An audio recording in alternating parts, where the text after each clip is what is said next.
વડોદરા ગ્રામ્ય પોલીસ દ્વારા પ્રોહિબિશનની પ્રવૃત્તિઓ ડામવા માટે શરૂ કરવામાં આવેલા ઓપરેશન પરાક્રમ હેઠળ એક મોટી સફળતા મળી છે। લોકલ ક્રાઇમ બ્રાન્ચની ટીમે એક કન્ટેનરમાંથી 1.53 કરોડનો ભારતીય બનાવટનો વિદેશી દારૂ ઝડપી પાડ્યો। જિલ્લા એલસીબી પોલીસ ઇન્સ્પેક્ટર પીજે ખરસાણના અને ટીમ પેટ્રોલિંગમાં હતી। દરમિયાન બાતમી મળી હતી કે એક ટાટા કંપનીનું કન્ટેનર વિદેશી દારૂનો જથ્થો ભરીને દુમાણ ચોકડી ક્રોસ કરી અમદાવાદ એક્સપ્રેસ હાઈવે પરથી પસાર થવાનું છે।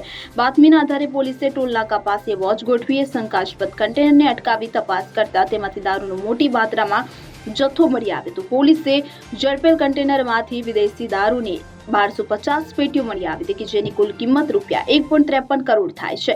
સાથે મોબાઈલ કન્ટેનર સહિત કુલ ₹1.63 કરોડનો મુદ્દામાલ જપ્ત કર્યો। કાર્યવાહીમાં કન્ટેનર ચાલક ગોપાલરામ જોધારામ બિસ્રોઈ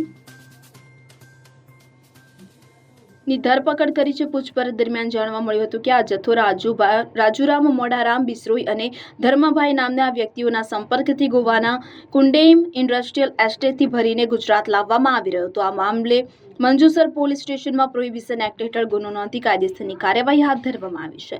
ઇકબાલ દુહાર, સાવલી। હવે જુઓ દેશ દુનિયાની તમામ ખબરો તમારી આંગળીના ટેરવે। ઉઠાવો મોબાઈલ અને ગૂગલ પ્લે સ્ટોર પરથી ડાઉનલોડ કરો અમારી CN24 ન્યૂઝ મોબાઈલ એપ।